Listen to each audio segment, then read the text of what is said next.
Muito obrigado a todos, especialmente a Jaime, por ter intermediado a minha participação, a todos da coordenação, a todos os envolvidos, pela essa oportunidade maravilhosa de falar de um tema tão importante no nosso país. O que eu vou tentar passar para vocês aqui é um resumo objetivo dos principais temas que estão relacionados com o câncer de próstata e sua prevenção. E é claro que vocês podem me interromper a hora que vocês acharem pertinente, eu não tenho problema nenhum com isso. Se vocês quiserem deixar para o final também, está tudo ótimo.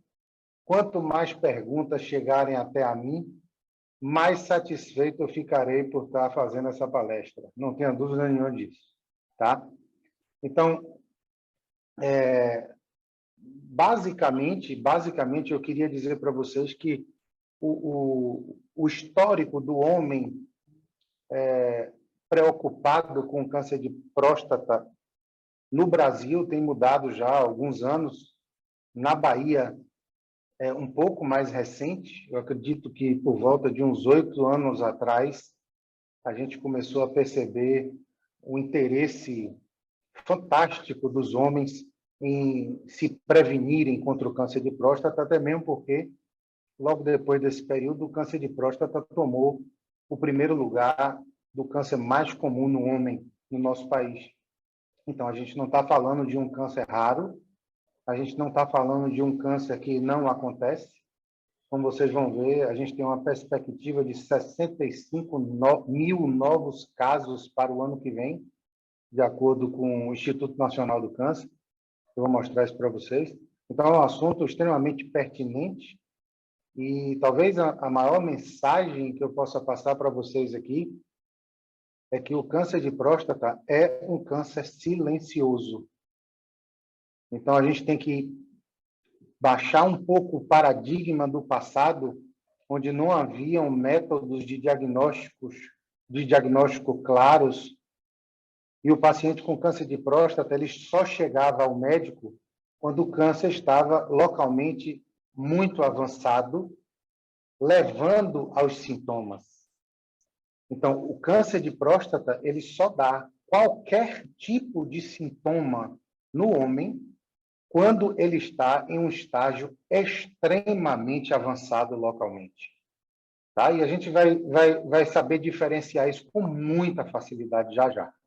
Tá bom? Eu acho que vale a pena eu compartilhar já a minha tela. Domícia, eu já posso compartilhar? Pode sim, doutor. Fique à vontade. Vocês estão vendo a tela? Sim, estamos. Então, vamos lá. Vamos começar aqui com o nosso Novembro Azul. E vocês vão ver que eu tentei fazer a coisa da forma mais objetiva, até mesmo para dar tempo para a gente discutir um pouco sobre o tema e tirar algumas dúvidas que vierem à tona. Tá? Mas, a princípio, e essa é uma das coisas que eu tenho percebido nas palestras que eu tenho dado, é que existe uma certa dificuldade para algumas pessoas de entender a localização da próstata e a relação dela com outros órgãos do sistema geniturinário. Então, se vocês estão vendo minha setinha? Sim. Ótimo. Então, se vocês forem ver, essa parte vermelha que está aqui é a bexiga do homem, certo? Aqui está o pênis do homem, o testículo do homem, o epidídimo, onde são armazenados os espermatozoides, mas logo abaixo da bexiga a gente tem a próstata. Então, essa próstata, ela nasce da saída da bexiga e a uretra, que é por onde passa a urina do homem, ela simplesmente passa por dentro da próstata. E é por isso que a gente consegue entender que quando há um crescimento da próstata, o crescimento da próstata comprime a uretra e impede que a bexiga se esvazie de forma correta. Isso eu estou falando no crescimento da próstata e não no câncer de próstata. A próstata ela existe basicamente para a produção de um líquido que é capaz de permeabilizar toda a estrutura da uretra até a ponta da saída da mesma promovendo assim um meio eficaz para a passagem de todos os espermatozoides. Esta é a função da próstata. Sem a próstata, os espermatozoides não fluiriam pela uretra de forma correta e a fecundação se tornaria impossível, né? E se vocês olharem aqui, só para a gente finalizar essa parte, aqui atrás vocês estão vendo uma estruturazinha que é um canozinho que sai da uretra ou entra na uretra e vai para trás da próstata. Esse canozinho é a vesícula seminal, aonde estão armazenados os espermatozoides que, na hora da ejaculação, são expelidos por esse canal, passam por dentro da próstata, entram na uretra do homem e saem pela uretra peniana. Então, com isso aí, a gente tem uma noção de como é que a coisa funciona. Então, a gente pode imaginar que se a próstata crescer para dentro, ela vai comprimir toda essa estrutura de uretra e de canal da vesícula, provocando claramente uma dificuldade da bexiga em se esvaziar, e também uma redução da saída de esperma durante a ejaculação. Certo? Só isso a gente precisa ter uma noção anatômica da coisa para a gente começar bem e falar na mesma sintonia. Então, como eu tentei começar a falar ali na apresentação, é o tumor sólido mais frequente em homens, né? Esse é um pouco da epidemiologia do câncer de próstata. É o segundo tumor mais frequente, só perde para o câncer de pele. É o segundo tumor mais letal, ele só perde para o câncer de pulmão. Nós temos uma perspectiva, eu botei 2018, mas eu já atualizei lá embaixo na literatura, no INCA de 2022, a previsão são de 65.840 novos casos, correspondendo a em torno de 44 mortes por dia de câncer de próstata, o que é uma média mensal extremamente elevada, se nós formos analisar os outros cânceres. 1 em cada 6 homens no nosso país estão acometidos de câncer de próstata, com a incidência aumentando também por conta das formas de diagnóstico precoce que a gente tem na nossa sociedade. Então, como eu disse a vocês, o diagnóstico de câncer de próstata no passado era feito por conta do avanço da doença. O câncer de próstata crescia tanto dentro da próstata, e como a gente não tinha nenhum marcador, a gente não tinha nenhum exame que pudesse nos dar indícios do câncer de próstata, ele terminava obstruindo a uretra do paciente, dando os sintomas urinários que a gente conhece, que é o jato urinário fino, o resíduo de urina, o aumento da frequência urinária. E é por isso que ficou esse estigma na cabeça do homem que o câncer de próstata tem relação com sintomatologia. Mas isso vem da raiz do problema, onde não existiam os métodos diagnósticos que existem hoje. Então, hoje nós podemos dizer, com toda tranquilidade, que o câncer de próstata, nos seus estádios iniciais, são completamente assintomáticos. Então, não tem sangue na urina, não tem dificuldade de urinar, não tem redução da força do jato urinário, nada disso.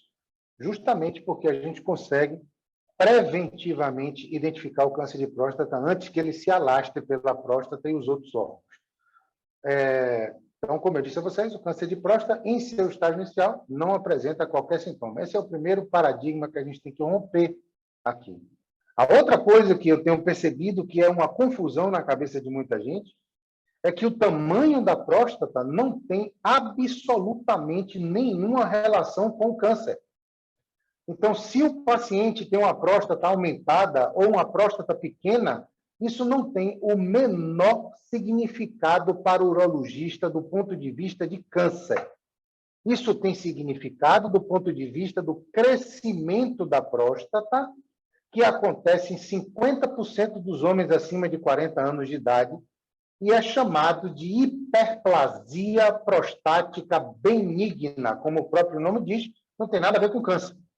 Então, a gente pode ter um paciente com 150 gramas de próstata, considerando que o normal são só 30 gramas, até 30 gramas, e não ter câncer, e a gente pode ter um paciente com 18 gramas de próstata com um câncer bem agressivo.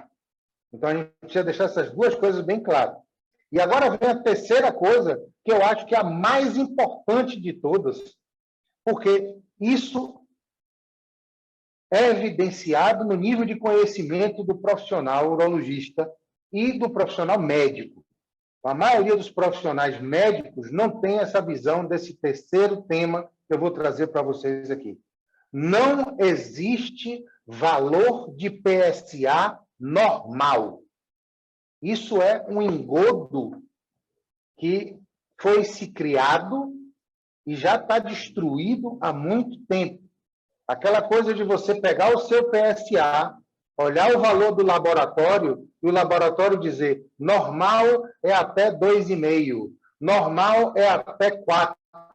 Isto não existe mais há muito tempo.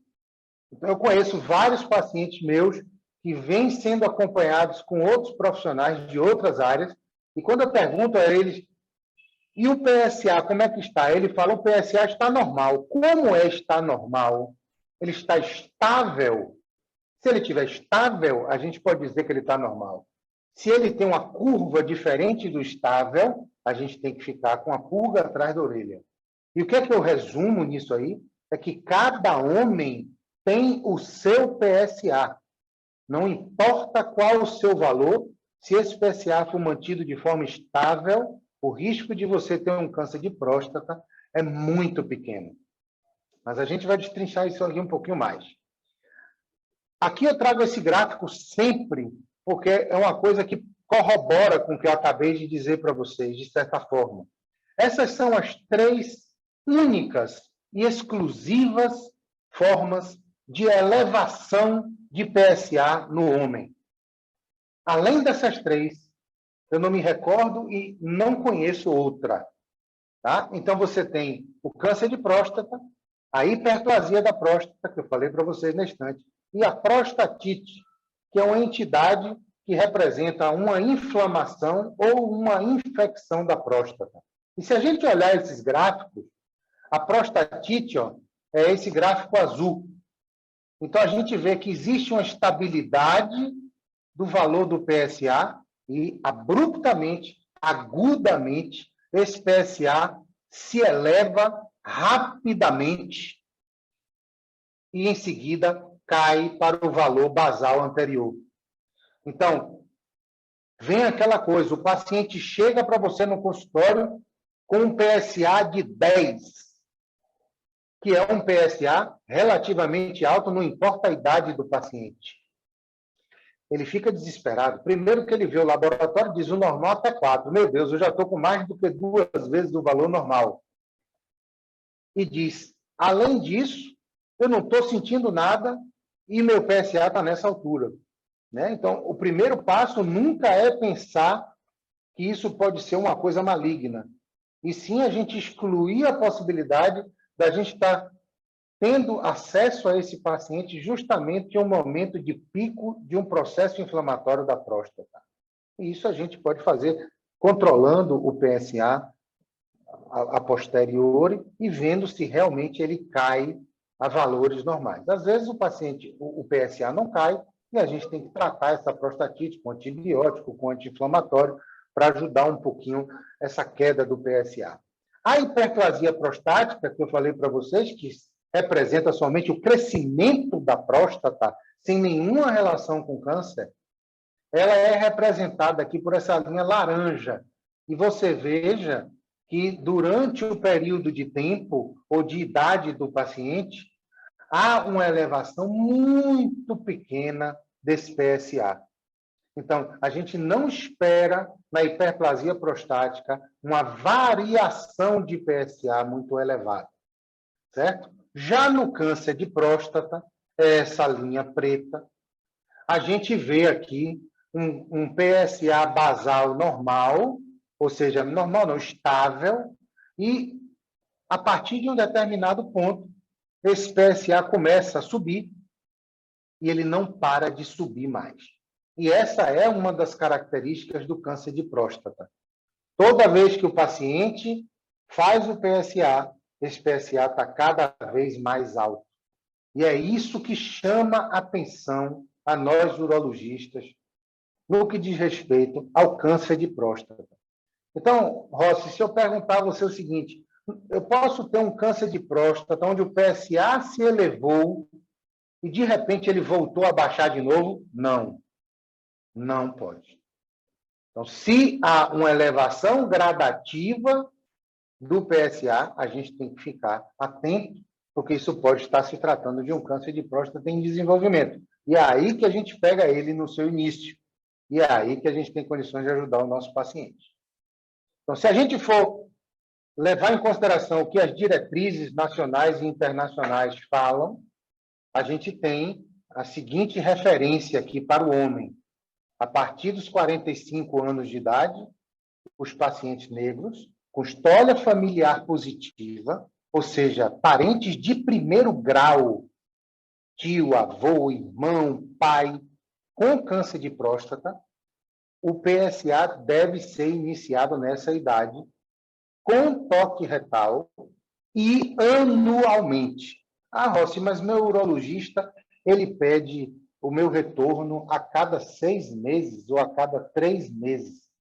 Bom, existem situações especiais onde há dúvida por conta do profissional com relação a algum tipo de variação do PSA, mas se o PSA ele se mantém estável durante muito tempo, não tem justificativa para a gente estar solicitando a presença do paciente antes de 1 ano. Inclusive, em alguns países, como o Japão, como o Canadá, como a própria Alemanha, os PSAs abaixo de 1, eles têm indicado, sim, um retorno ao urologista até 2 anos após a primeira avaliação ou a segunda avaliação, considerando a estabilidade do PSA. Caso o paciente tenha 50 a 75 anos, independentemente do fator familiar ou da pele, o PSA e o toque retal deve ser realizado anualmente. A partir dos 75 anos, o PSA e o toque retal só deve ser realizado caso a expectativa de vida do paciente seja maior do que 10 anos. E por que isso? Isso é muito importante a gente saber. Porque 90 e poucos por cento, 92% dos cânceres de próstata, eles são cânceres insidiosos, não são cânceres agressivos. Eles são cânceres que eles podem permanecer com o paciente durante anos sem gerar nenhuma complicação. Então, se a gente tem um paciente diabético, hipertenso, cardiopata, mais velho do que 75 anos e tem uma expectativa de vida curta, né? Não adianta a gente estar buscando ativamente isso, porque certamente ele não irá falecer do câncer de próstata e sim de outra patologia. Tá? Essas são as recomendações das diretrizes nacionais para o rastreio do câncer de próstata. Tá bom? Eu quero deixar só uma pulguinha atrás da orelha de todos aqui, a partir deste slide. Então, prestem muita atenção no que eu vou dizer para vocês aqui, que isso aqui é fundamental. Primeiro, a idade, a partir dos 40 anos, já é uma apresentação de risco para câncer de próstata, o paciente já tem esse risco. E agora a gente vem com 2 coisas muito importantes aqui. Primeiro, a hereditariedade. Não é o histórico familiar, é a hereditariedade, a parte genética da coisa. Certo? Quem tem um parente de primeiro grau tem 2,5 vezes mais chance de ter o câncer do que a população em geral. E é por isso que a gente inclui esse grupo de pessoas a partir dos 45 anos de idade. E aí vem a segunda questão, que para mim é a questão mais importante para nós nordestinos e até brasileiros, é que a raça ela tem uma interferência extremamente grande no câncer de próstata. Os homens negros têm 60% de chance a mais de terem câncer de próstata que os brancos ou caucasianos e 2,4 vezes mais chances de morrerem de câncer de próstata do que a população em geral. Então, preste atenção nisso que eu vou dizer para vocês aqui. Todos esses estudos que estabeleceram os critérios para o rastreamento do câncer de próstata, eles foram realizados em países nórdicos, onde só tem branco, louro de olho azul. A miscigenação é quase inexistente nesses países. A partir do momento que a gente tem informação que os homens negros têm 2,5 vezes mais chance, ou 60% mais chance de ter o câncer de próstata que as demais populações do mundo, a gente tem que tomar cuidado quando a gente trata do Brasil. Porque o Brasil é um povo miscigenado per se. Então, no meu consultório, isso é uma coisa individual, eu inicio o rastreio do câncer de próstata com o PSA a partir dos 40 anos. Eu não estou indo contra as diretrizes, mas eu estou indo a favor do meu paciente, do ponto de vista de protegê-lo ainda mais, sem causar nenhum mal a ele, nenhum dano, nenhum procedimento invasivo, nem nada. Tá? Então, é importante que a gente saiba quais são as diretrizes, mas é importante também saber que existem exceções e que você pode estar no meio dessas exceções. Eu vou dar um exemplo prático disso. Esse ano, eu operei 4 pacientes, um de 39 anos de idade, um de 41, um de 43 e um de 44, com câncer de próstata, com indicação cirúrgica. E se eu fosse seguir a diretriz, 50% deles não tinham histórico familiar. Esses pacientes iam passar 10 anos com câncer crescendo dentro deles para eu iniciar pela diretriz a avaliação do câncer de próstata. Então, a gente tem que tomar um pouco de cuidado e questionar isso ao urologista, se não vale a pena começar um pouco mais cedo. Do ponto de vista de estilo de vida, gente, o tabagismo, o contato com agrotóxico, com substâncias químicas, aminas aromáticas, né, principalmente presente nesses cigarros eletrônicos, né? Essas aminas, elas são derivadas da queima do óleo vegetal em cima da resistência do cigarro eletrônico, e elas são cancerígenas, não só para o câncer de próstata, e a própria obesidade fazem parte de algumas características de estilo de vida que tem uma tendência a criar uma maior quantidade de pacientes com probabilidade de terem o câncer de próstata. Tá? Isso não é uma coisa 100% certa. Os estudos eles são ainda um pouco controversos. Existem estudos falando que não há essa relação, mas existem alguns estudos mostrando para a gente que realmente existe uma correlação de um processo inflamatório no corpo, causado por tudo isso aqui que eu acabei de descrever para vocês, e esse processo inflamatório pode gerar um câncer de próstata no futuro. Tá? A partir do momento que a gente tem a dúvida sobre a estabilidade do PSA, como foi falado lá na diretriz, a gente parte para o toque retal. E eu boto essa imagem aqui para chamar também a atenção a vocês da seguinte coisa. Os cânceres de próstata, eles se localizam em 90% dos casos na zona periférica da próstata. Essa aqui, ó. Essa zona periférica. Não é aqui dentro do miolo, é aqui fora. Tá? O toque retal, ele é feito através do reto, claro, né? Comprimindo o reto contra a superfície da próstata e você sentindo toda a superfície para ver se existe algum tipo de discrepância na superfície, ondulação, nodulação ou endurecimento local. Mas aqui está uma coisa facilmente visualizável e que a gente considera de extrema importância. Quando a gente faz o toque retal do paciente, a gente só tem acesso a essa metade da próstata. Então, a gente tem que ficar muito atento, porque a outra metade da próstata, o dedo não alcança. E corresponde a 10% dos cânceres de próstata. Então, a gente tem que saber que o toque retal, por si só, não é suficiente para fazer o diagnóstico. É por isso que a gente tem que ter o PSA para poder avaliar, talvez até, se nessa região aqui não tem algo crescendo e fazendo com que haja a elevação do PSA, mesmo com um toque sendo inofensivo ou inocente. Tá? Então, mais um assunto aí importante para a gente. Então, fizemos o toque retal do paciente e observamos que existe uma nodulação endurecida suspeita ou, como eu acabei de dizer, uma elevação suspeita do PSA. Até 5 anos atrás, ou 6 anos atrás, o que é que se fazia?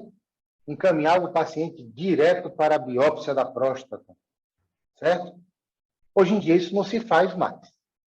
Tá? Hoje em dia existe um exame, que está aqui descrito para vocês, que é a ressonância multiparamétrica da próstata. É um exame criado para a próstata, que avalia o tecido prostático e a probabilidade desse tecido ter alterações neoplásicas ou cancerígenas. Tá? Além disso, esse exame é capaz de identificar o local onde essa alteração está presente e, a partir daí, auxiliar na biópsia da próstata para que ela seja feita de forma adequada e direcionada. Isso é muito importante. Antigamente, a gente ia com o aparelho e a agulhazinha, com o dedo, fazia o toque e disparava a agulha, tirava vários pedacinhos da próstata sem a gente ver nada. O máximo que a gente tinha era um ultrassom que a gente fazia essa biópsia. Hoje em dia, a gente já tem capacidade de realizar esse exame de ressonância, pegar essas imagens de ressonância, transferir essas imagens para a ultrassonografia e fazer uma biópsia guiada com a ajuda das duas imagens, tanto da ressonância quanto da ultrassonografia. E aqui está o exemplo disso, claro. Né? Antigamente, está aqui à esquerda, a biópsia era feita com transdutor transretal, com a agulha saindo aqui do transdutor, e você olhava a imagem do ultrassom quando você tinha e fazia as biópsias. Aqui você tem uma biópsia cognitiva, onde você associa a imagem do ultrassom com a imagem da ressonância e você guia a ponta da agulha para coordenadas idênticas, tanto do ultrassom quanto da ressonância magnética. Tá? E aqui ao lado, e nós já dispomos desses 3 métodos aqui na nossa cidade, é a biópsia de fusão.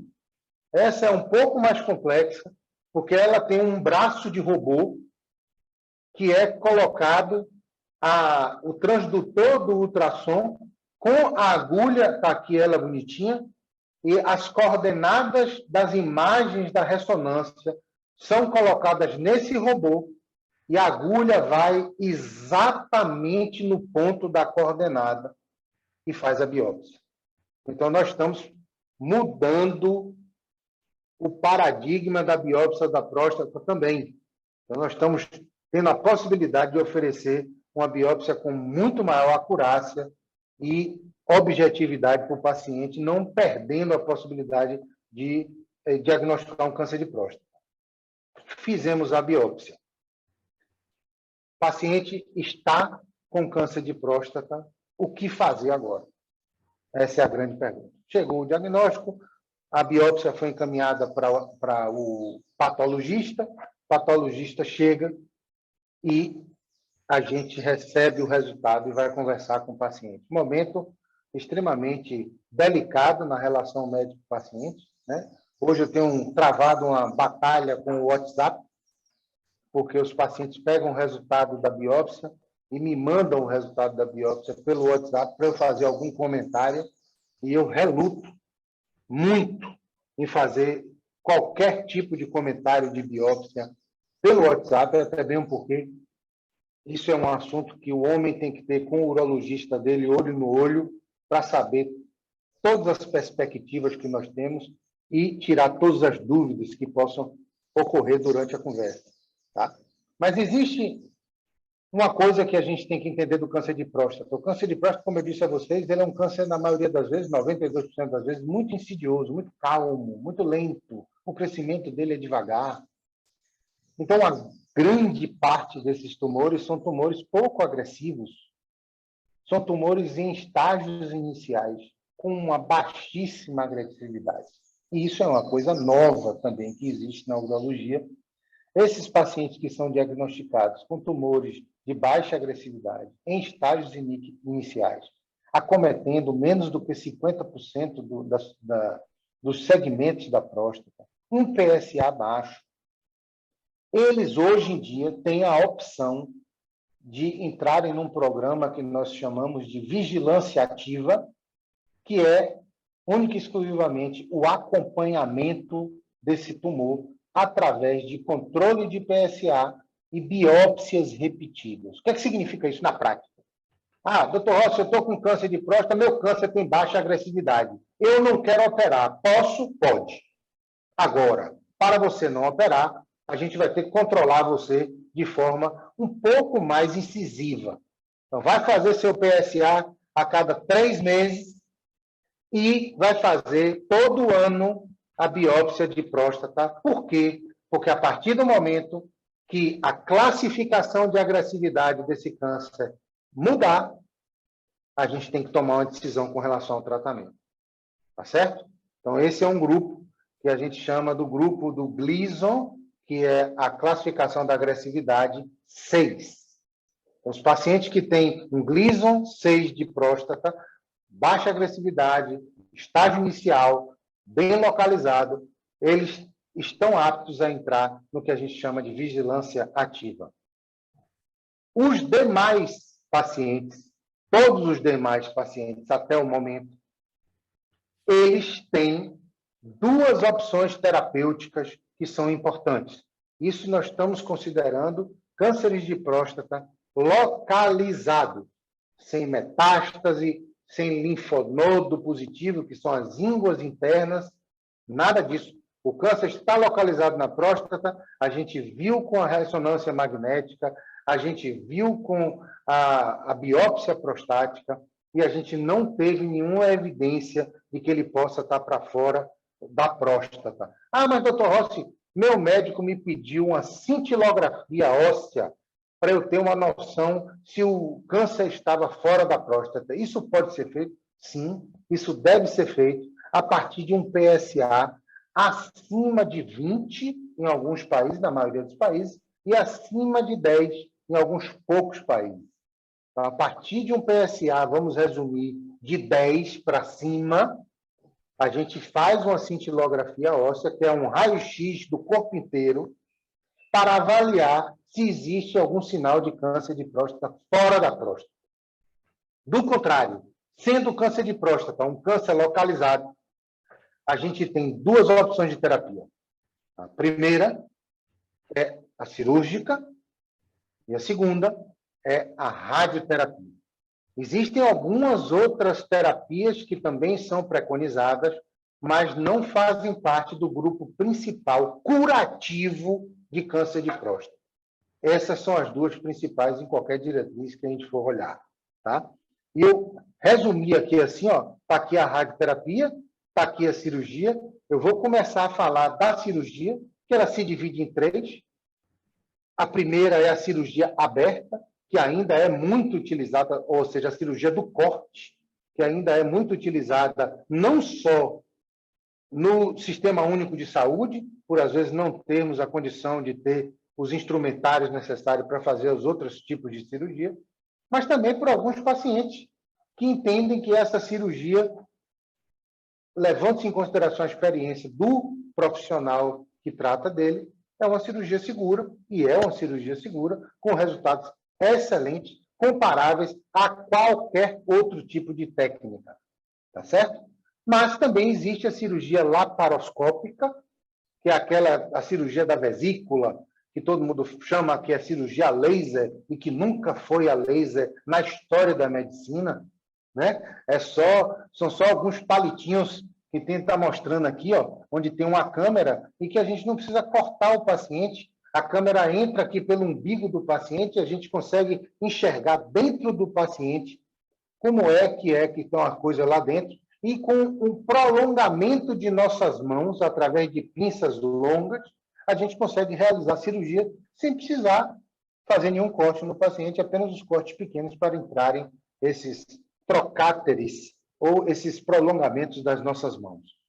E, por fim, e aqui Salvador não está distante, nós temos hoje 4 robôs, inclusive o robô mais avançado do mundo, ele está aqui no Hospital Mater Dei, é a cirurgia robótica, né, que como vocês veem aqui, deixa eu tirar aqui para ver, aqui, aí dá para ver melhorzinho, ó. Se vocês veem aqui, ó, aqui está a maca do paciente, aqui está o robô, propriamente dito, aqui está o anestesista cuidando dele, aqui está o cérebro do robô, e aqui está, digamos assim, o que comanda o robô, que é o cirurgião. Ele está sentado nesse console, sozinho, longe do paciente, e esses pequenos braços que estão aqui, eles são responsáveis pela mobilização, movimentação de todos esses 4 braços robóticos que estão engatilhados no paciente por uma técnica semelhante à cirurgia laparoscópica, tá? Existe uma diferença entre a cirurgia robótica aberta e a laparoscópica? Sim. A primeira delas, diga-se logo de passagem, é a única cirurgia que a gente entra no paciente sem realizar corte, com visões tridimensionais de dentro da barriga do paciente. Além disso, a gente tem um aumento de até 10 vezes a imagem, sendo capaz de nos auxiliar bastante na preservação de algumas áreas, como nervos da ereção, como músculos responsáveis pela continência urinária, de forma mais precisa do que os outros procedimentos. Tá? Além disso, a flexibilidade do uso do braço do robô permite ao cirurgião chegar em áreas de muito difícil acesso da cirurgia aberta e da cirurgia laparoscópica, que só tem 2 braços parecendo 2 palitinhos de japonês, assim, e eles não se mexem dessa forma como mexem os braços do robô. Tá? Do ponto de vista oncológico do câncer, os 3 procedimentos têm excelentes resultados, sendo que o robô tem uma recuperação do paciente mais precoce. Então, o paciente ele se torna mais ativo de forma precoce. A recuperação da função erétil do paciente é mais precoce. Da continência urinária após a cirurgia é mais precoce. E, com isso, a gente vai trazendo uma fase de convalescência mais curta para uma cirurgia que, há 20 anos atrás, o paciente permanecia internado 15 dias no hospital depois da cirurgia do corte. Né? Isso não existe mais. 99% das cirurgias, o paciente vai embora no outro dia para casa e, com 10 dias, a gente tira a sonda do paciente e o paciente está urinando bem e iniciando o seu processo de recuperação. Tá? No que diz respeito à radioterapia da próstata, se a gente for pegar um paciente que a gente tem uma expectativa de 10 anos de vida e comparar a cirurgia com a radioterapia, não há diferença no resultado oncológico. Tá? Ou seja, o tratamento final dá o mesmo resultado, a não ser para cânceres de próstata mais agressivos. A radioterapia ela tem uma limitação de sua ação quanto maior a agressividade do tumor. Então, para tumores menos agressivos, a radioterapia ela tem o mesmo resultado de tratamento, de cura, que a cirurgia. Tá bom? E se vocês verem aqui, hoje a radioterapia ela é feita também de forma tridimensional, focal, né? Ou seja, você vê aqui, ó, essa zona azul é a zona de proteção do calor da radioterapia, Essa zona vermelha é a zona da próstata e a radioterapia é direcionada somente para a zona prostática, com uma margem de segurança como essa aqui, da zona azulzinha, que a gente pode confiar e ter a certeza de que não vai ter nenhum acometimento de órgãos próximos à próstata, né? No entanto, tanto a radioterapia quanto a cirurgia têm suas consequências com relação aos efeitos colaterais, tá? Para a gente ter uma noção, e a gente já está finalizando, do que é que acontece na cirurgia da próstata, a gente está vendo aqui, ó, lembrando aquela imagem que eu passei para vocês, a gente tem a próstata aqui, a gente tem a bexiga, a uretra passando por dentro da próstata, e aqui o músculo que segura o xixi. Então, o que é que a gente tira na cirurgia da próstata? A gente tira a próstata por completo, completamente. A gente corta aqui na bexiga, a gente corta aqui na uretra e a gente tira as vesículas seminais. Ah, doutor Rossi, então quer dizer que o paciente, depois da cirurgia de câncer de próstata, ele não ejacula mais? Exatamente. Por quê? Porque toda essa região aqui, onde eram armazenados os espermatozoides para ejaculação, elas são retiradas junto com a próstata. Mas por quê, doutor Rossi? Porque elas estão muito próximos à próstata. Então, a gente não pode garantir que, se a gente deixar elas lá, a gente não vai estar deixando no tumor. Então, hoje em dia, é preconizada a retirada completa da próstata e das vesículas seminais. Após a retirada dessas estruturas, a gente vai ficar aqui, ó, com o coto da uretra e a saída da bexiga. E a gente vai costurar essas duas coisas juntas e colocar uma sonda para evitar que drene urina para fora da barriga do paciente. Então, essa é basicamente a forma com que nós realizamos a cirurgia de câncer de próstata, tendo um adendozinho daquilo que eu falei no passado, que são essas ínguas internas, que são os linfonodos, aqueles que a gente palpa aqui na garganta quando a gente está com amidalite. Esses aí são os primeiros locais onde há uma disseminação do câncer de próstata vindo da próstata. Então, a gente tira esses linfonodos e a gente manda junto com a próstata para a biópsia para ter certeza de que nada saiu da próstata durante o momento da cirurgia. Tá? É uma medida de segurança para o paciente. E como eu disse a vocês, tanto a radioterapia quanto a cirurgia prostática, elas têm efeitos colaterais. Esses 3 efeitos colaterais aqui estão presentes nas duas terapias. Para uma de forma um pouco mais frequente, para a outra de forma menos frequente.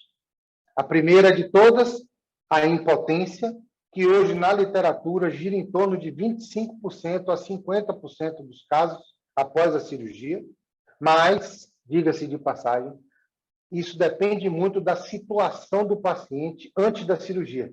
Então, se o paciente já vinha com a dificuldade de ereção antes da cirurgia, certamente a recuperação dele vai ser mais lenta, ou a chance dele ter um problema na ereção vai ser maior do que aquele que vinha antes da cirurgia sem necessidade de nenhuma medicação, sem precisar de nenhum suporte para ter a ereção. Esse aí provavelmente terá uma recuperação mais rápida e mais efetiva. A incontinência, ela ocorre quando a gente provoca uma lesão nesse músculo daqui, que é o músculo que segura o xixi. Tá? Mas, para vocês se tranquilizarem, a incontinência hoje ela está presente em menos do que 3% das cirurgias dos pacientes. Existe, sim, uma incontinência transitória após a cirurgia, que essa pode até durar 1 ano, mas depois ela se resolve com tranquilidade. Tá? E a ausência de ejaculação é aquilo que eu falei para vocês, por conta da retirada das vesículas seminais, o paciente tem o que a gente chama de ejaculação seca. Isso eu considero de extrema importância falar, porque isso pode representar um susto para o paciente se o médico não chamar a atenção dele e não sinalizar que isso vai acontecer. Tá? De repente, ele, após a cirurgia, tem a primeira relação, e não sai absolutamente nada durante o orgasmo dele. E ele diz, meu Deus do céu, o que é que está acontecendo? Pronto, está aí a explicação por que é que isso está acontecendo. Tá? Existe alguma maneira da gente prevenir o câncer de próstata no homem? Olha, gente, a lei é geral.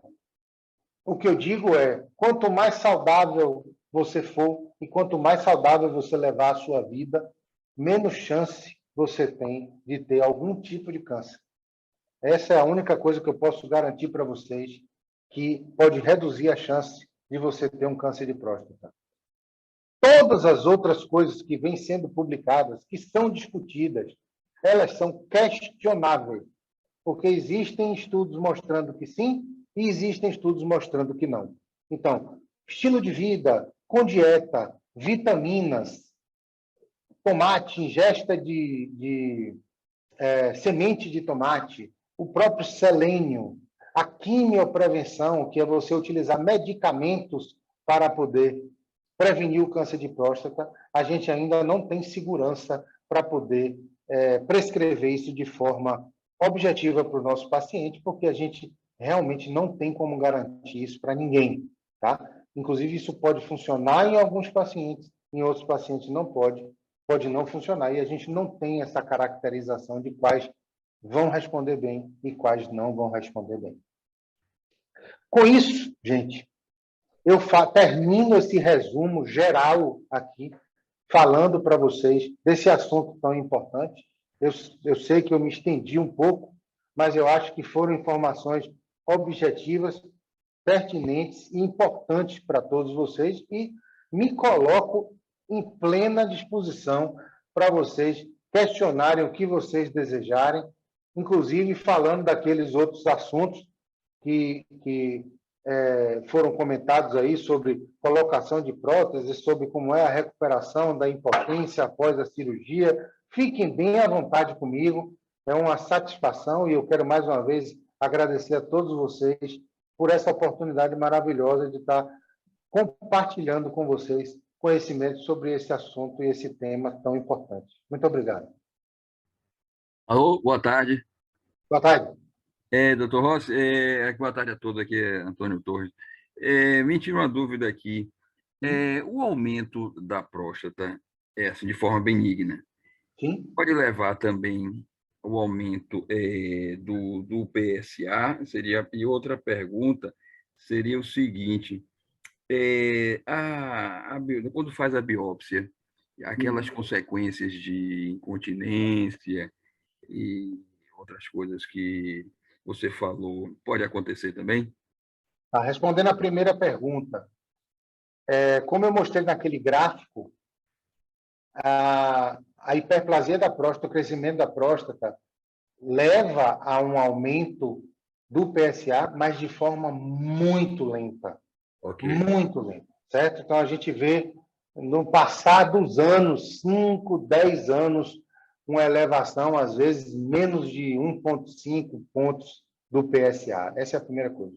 A segunda coisa, a biópsia prostática, ela não é um procedimento inócuo.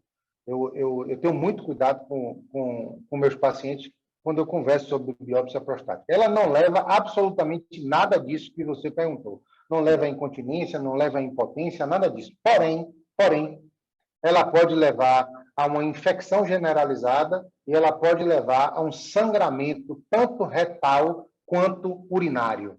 Porque você vai transfixar uma agulha através do reto para chegar à próstata, e isso vai ferir a uretra, em boa parte das vezes, vai sangrar, e na hora de você urinar, na hora de você defecar, você pode ter sangue.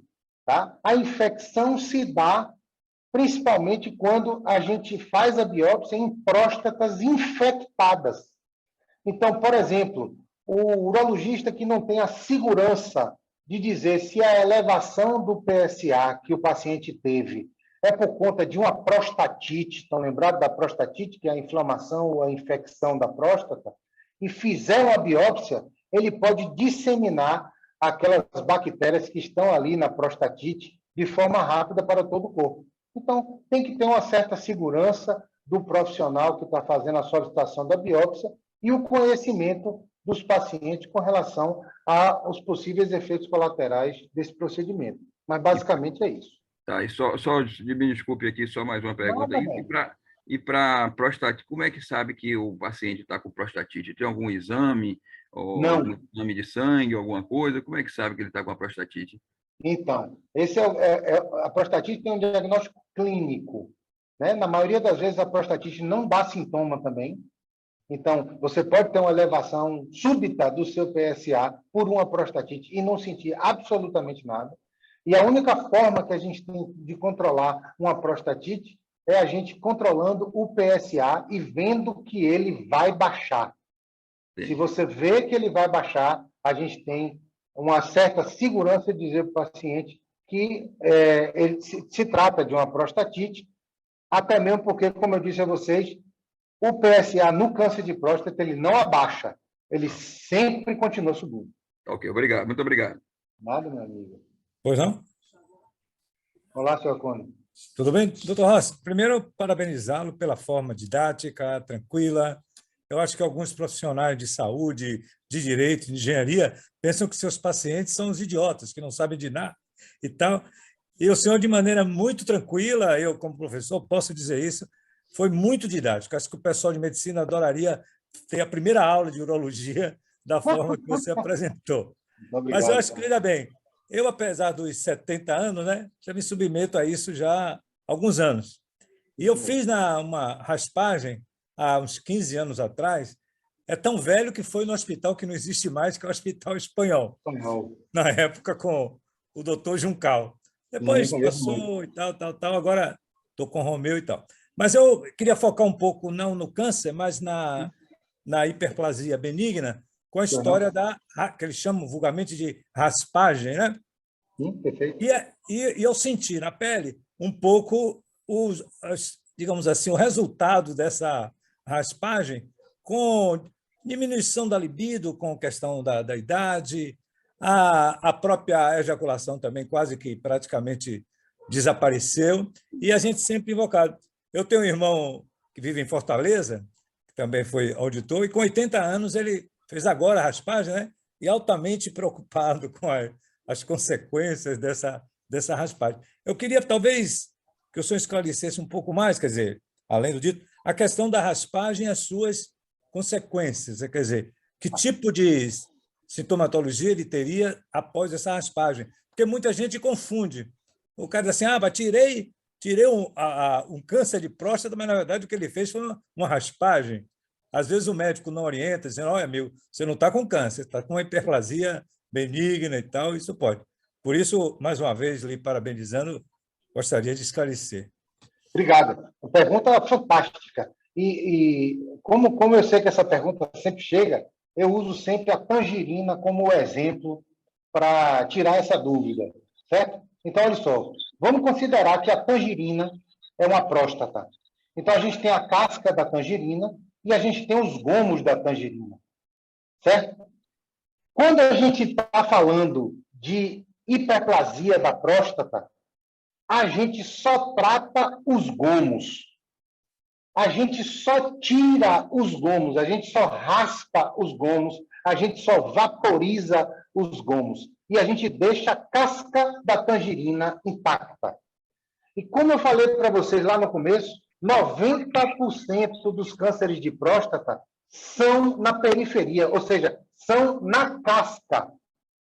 Então, quando a gente fala de cirurgia para câncer de próstata, você tem que tirar a próstata inteira, ou seja, a tangerina inteira, a casca e os gomos, certo? Aí a gente já consegue diferenciar um pouco a coisa. Agora, veja, o grande lance da raspagem da próstata, e que às vezes o paciente se esquece ou o profissional não avisa o paciente, é o seguinte, ela está indicada em duas situações básicas. Número 1, quando há uma falha no tratamento medicamentoso, ou seja, o paciente tem um crescimento prostático com sintoma urinário, né, de acordar de noite, da frequência urinária estar elevada, dele ter que ir correndo para o banheiro, dele ter uma sensação de resíduo de urina e o jato dele está fraco. Quando isso acontece, a gente inicia com o tratamento medicamentoso que vai ajudar esse paciente.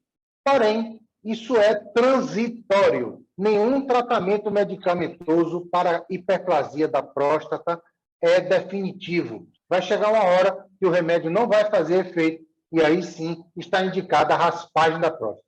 A outra indicação é quando o paciente tem um episódio de retenção de urina, ou seja, ele não tem muito sintoma e, de repente, trava a urina dele, ele tem que ir para a emergência, passar uma sonda, e aí eu indico fortemente não ir para a medicação, porque esse paciente certamente não vai ter uma resposta muito positiva. Pode acontecer? Pode, mas na maioria das vezes não. Então, essas são as duas indicações para a cirurgia. O que a gente precisa deixar bem claro aqui com relação à raspagem é que, se essa raspagem for feita de forma tradicional, não existe uma relação muito forte com perda de potência do homem. A literatura fala de 8% de relação, sendo que quando a gente analisa esses estudos, a gente vê que o paciente ele já tinha um problema de ereção antes da cirurgia e que não colocou isso de forma clara para o seu médico. E aí ele começou a ficar com medo depois da cirurgia e o medo atrapalhou ainda mais a questão da ereção dele e ele diz, não, foi a cirurgia que fez isso comigo. Não tem muita relação, por quê? Porque a gente trabalha só nos gomos. E o nervo responsável pela ereção, ele está do lado de fora da casca da próstata. Então, a gente não chega perto deles de jeito nenhum. Essa é a primeira coisa.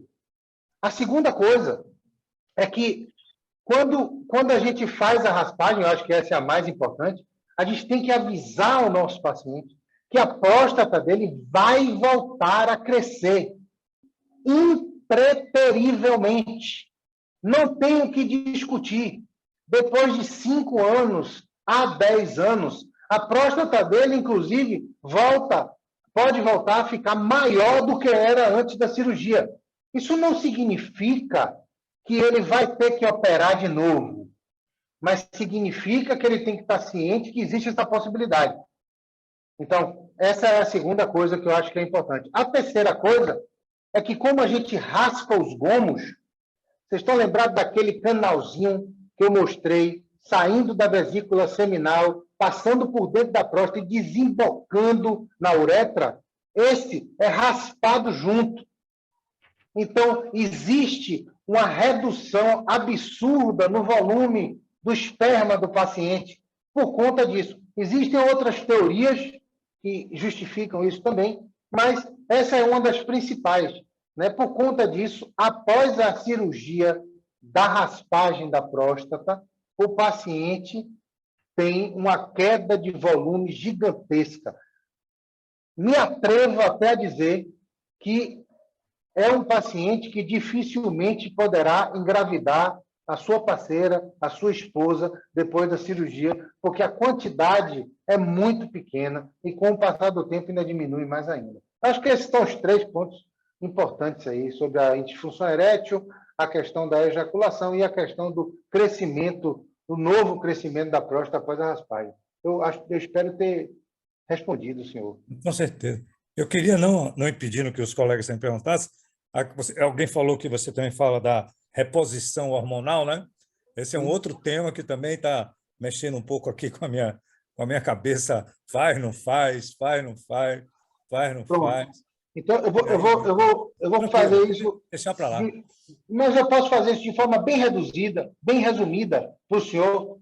É o seguinte, o valor da testosterona, aquele valor normal que diz o laboratório, é igual ao valor normal do PSA, não serve para nada. Absolutamente nada. Então, o que a gente considera é que, se o paciente tem uma testosterona acima de 350 e ele não tem sintoma, de perda de libido, de perda de disposição, de falta de foco, etc. Se ele não tem nada disso, não mexe no paciente. Se ele tem uma testosterona abaixo de 350 e ele tem essa sintomatologia, não tenha dúvida que isso vale a pena ser visto e a reposição deve ser iniciada. Mas, para eu dizer isso aqui para vocês, eu preciso dizer uma coisa extremamente importante. É que a reposição hormonal, ela não causa câncer de próstata. Isso é uma coisa que tem que deixar bem claro aqui para todos. O que acontece, gente, é que quando você faz uma reposição de testosterona e você tem um tumor prostático que ainda não foi descoberto pelo seu médico, ele começa a ser estimulado por essa reposição. E aí ele começa a crescer. Então, os céticos dizem até o seguinte: rapaz, Tosse, me repõe aí para ver se eu tenho câncer de próstata, que eu vou descobrir rapidamente. E é verdade. Isso é uma verdade. Então, esse paradigma aí, vamos quebrar também aqui. Ah, eu não posso repor testosterona, porque a testosterona vai criar em mim um câncer de próstata. Isso é uma coisa que já caiu por terra há muitos anos lá fora e a gente está brigando para as pessoas entenderem isso aqui. Então, claro, repouso do paciente de testosterona, ele melhorou e a gente tem a intenção de continuar, vamos seguir o PSA desse paciente de forma um pouco mais segura, para a gente ter a certeza que a gente não deixou passar nada que a gente não tinha visto antes. É mais ou menos por aí.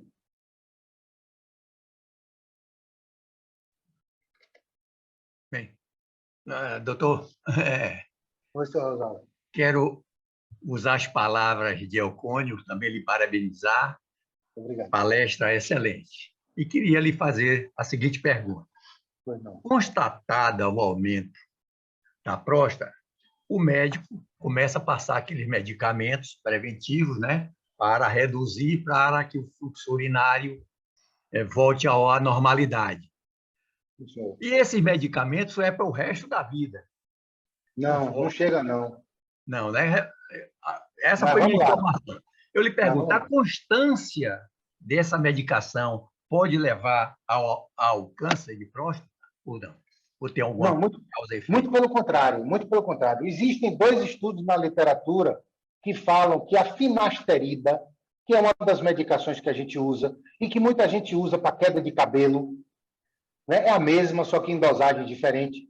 A finasterida é o que a gente chama de quimiopreventivo, ou seja, é uma medicação que, se a gente tomar com certa regularidade, a gente tem a chance de prevenir o câncer de próstata. Existem 2 publicações que falam sobre isso. Porém, o resultado dessas 2 publicações nunca foram reproduzidos em outros lugares. Então, a gente questiona isso também, tá? Então, formar câncer de próstata por causa das medicações, de jeito nenhum. No mínimo, não tem nenhuma interferência. Prevenir ou não, fica na dúvida. Tá? E o que é importante é que a terapia para o crescimento da próstata, a melhor terapia que existe, ela se baseia em 2 medicações. Uma medicação que abre o canal de saída para que o esvaziamento da bexiga seja mais fácil. E a segunda, que uma delas é a finasterida, é a redução do tamanho da próstata. Então, essas medicações que reduzem o tamanho da próstata, utilizadas por um período de 6 meses, elas podem chegar a reduzir 30% do volume da próstata. No entanto, se o senhor parar qualquer uma das 2, tudo volta, no máximo 15 dias depois, ao que era antes. Então, o que eu digo para meus pacientes é o seguinte: vocês querem ficar na medicação? Eu não tenho problema nenhum, mas eu já sei que, se você começa na medicação, um dia você vai se operar. Porque um dia ou ela vai falhar, ou você vai deixar de tomar e vai ver que não adianta nada e vai ter que operar. Alô, doutor? Oi, meu amigo. Ariston, doutor Rossi. Diga, meu chefe. Doutor, ainda falando sobre a hiperplasia benigna, né? Sim, senhor. E sobre esse medicamento, por exemplo, tem um aqui que o médico me passou com Bodart. Isso, é a combinação dos dois. É? Se o senhor olhar aí, tem escrito tanzulosina É. 0,4 e dutasterida. Duas substâncias. O que é que o senhor acha? É a melhor medicação que existe no mercado hoje. Sim, senhor. Agora, doutor, e sobre os efeitos colaterais? Eu sabia que o senhor ia perguntar isso, Ariston. Alguma coisa estava me dizendo.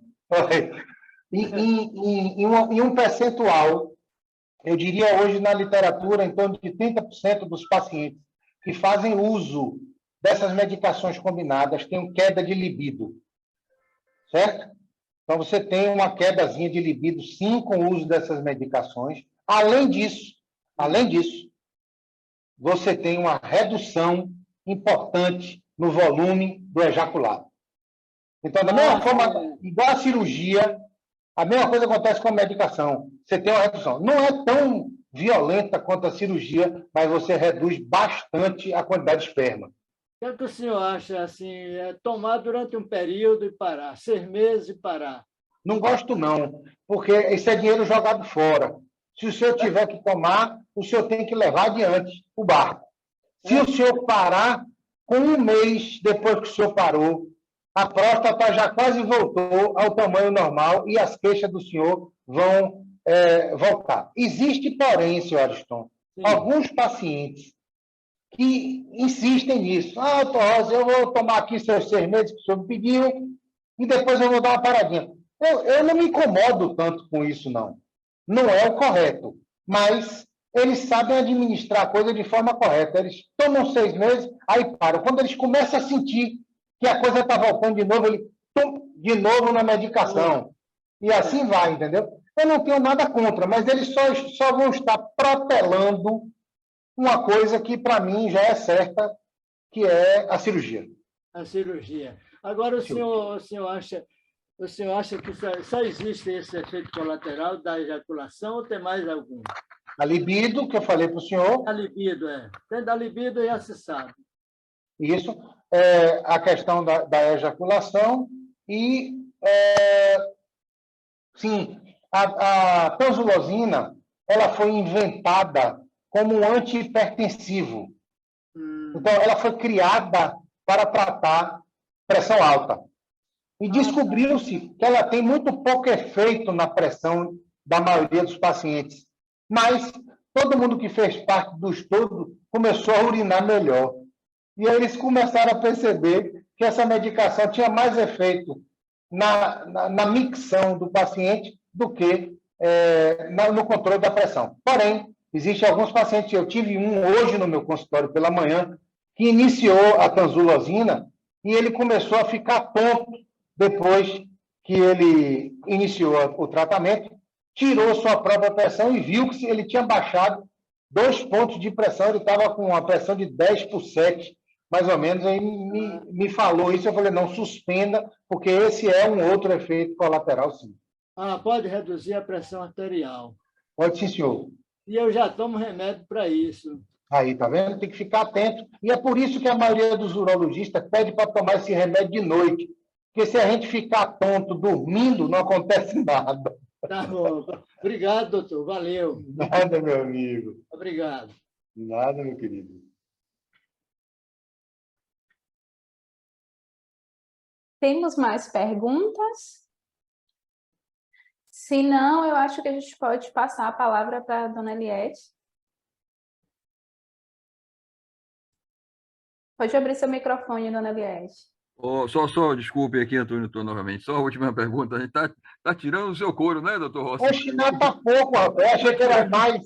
Está tirando o seu couro. E o velho, já e bom Viagra aí, nessa história aí. Pode atrapalhar alguma coisa na próstata, alguma consequência aí que o senhor veja aí em relação à hiperplasia da próstata, o uso do Viagra, não de forma exagerada, né? De vez em quando. Não, parceiro, muito pelo contrário, viu? Hoje em dia, por exemplo, o Cialis, que é uma medicação semelhante ao Viagra, a gente já sabe que o Cialis tem um efeito positivo na micção.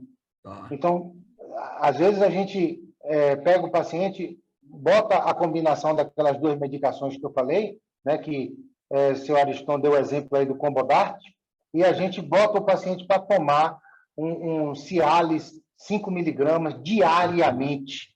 Né? Isso vai ajudar bastante a micção do paciente. Esse é um efeito positivo. E a própria ereção. Isso aí, sem dúvida. Aí você pode chegar em casa e dizer para a minha comadre: olha, o doutor Rossi mandou tomar esse remédio aqui para urinar melhor. Muito obrigado. Desculpe aí. Nada, meu querido. Nada, o problema é se vai ser todo dia, pô. Mas aí é outra coisa. Isso é outra coisa. Agora, doutor, quando você falou em testosterona e reposição hormonal, eu fui correndo aqui ver o meu último exame de testosterona. Aí Olha disse assim, aí. não é possível. Aqui deu testosterona total 514. Aleluia! Aleluia! Acho que eu estou só precisando tomar Cialis somente.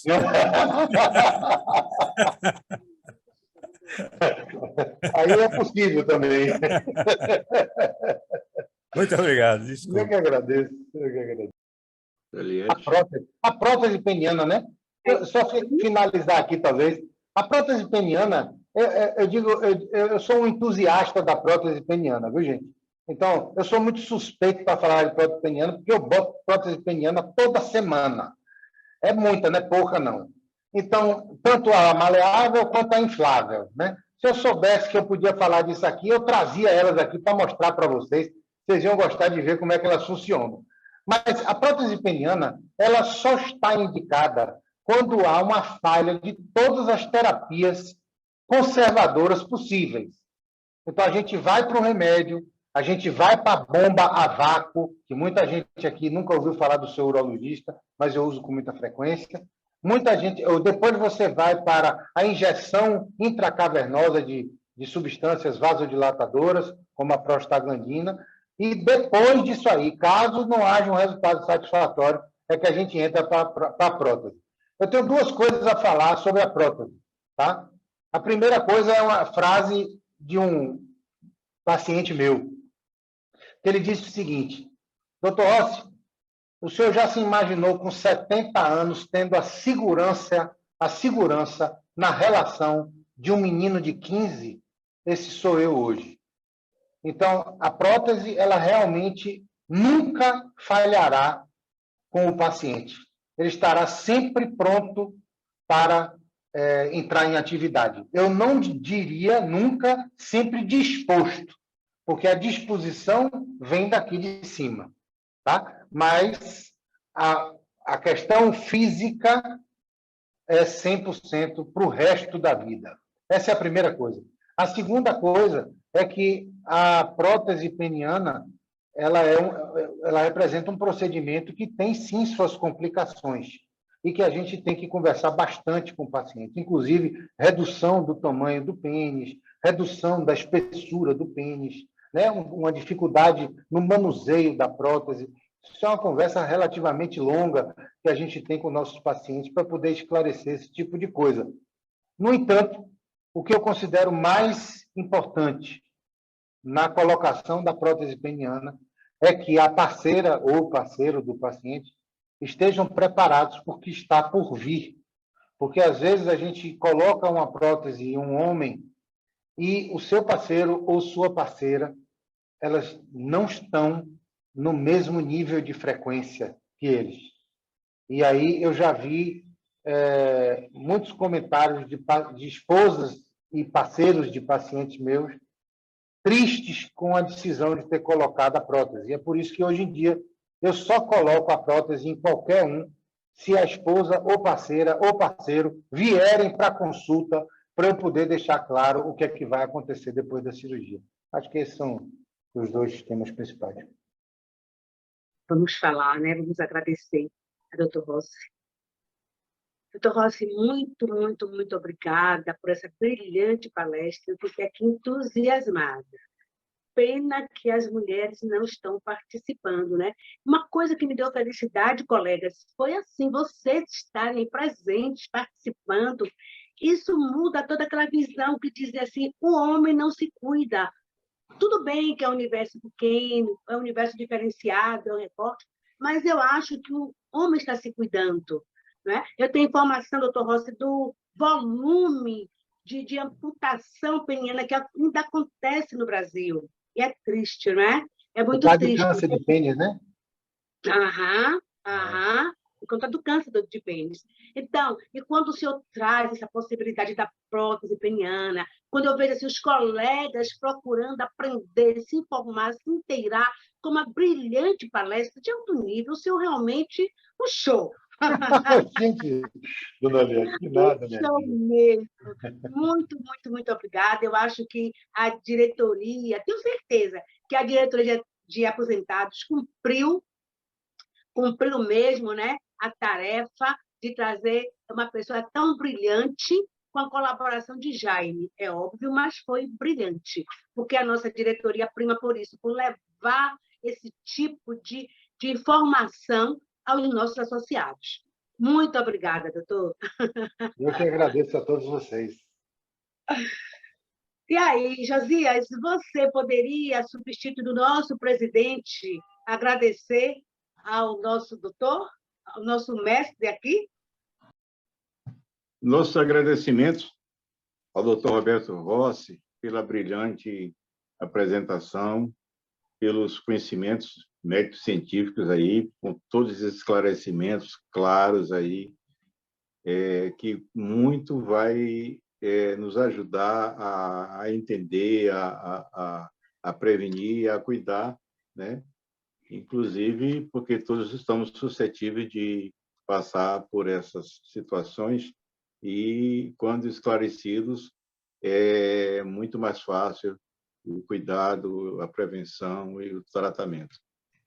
Nossos agradecimentos, esperamos que tenhamos outra oportunidade de assistir a tão brilhantes conhecimentos, transmissão de conhecimento aí, viu? Só nosso agradecimento, que o senhor tenha muito sucesso, muito êxito, muita na sua carreira, que Deus lhe proteja a continuar essa caminhada aí, que só traz paz, traz saúde e engrandecimento à medicina e cuidando do bem da humanidade aí. Muito obrigado, doutor. Muito obrigado. Eu estou à disposição sempre que vocês quiserem ouvir sobre um tema urológico. Por favor, não se acanhem em me contactar. Eu tenho o maior prazer. Eu já dou aula na faculdade já há alguns anos aqui, depois que eu voltei. Então, eu tenho todos os temas já prontos na urologia que vocês quiserem. Então, se eu puder contribuir de alguma maneira, vai ser um prazer para mim. Eu queria agradecer a todos, desejar a todos muita saúde, né, muita paz, muita sorte, e que esse final de ano represente para todos nós um final de renovação, né, e que o ano que vem a gente consiga ser solidário e carinhoso com a terra que tanto nos beneficia e a gente tanto maltrata, né? Então, muito obrigado mais uma vez a todos vocês. Jaime, um beijo no seu coração por você ter me dado essa oportunidade, e a todos que participaram ativamente e silenciosamente.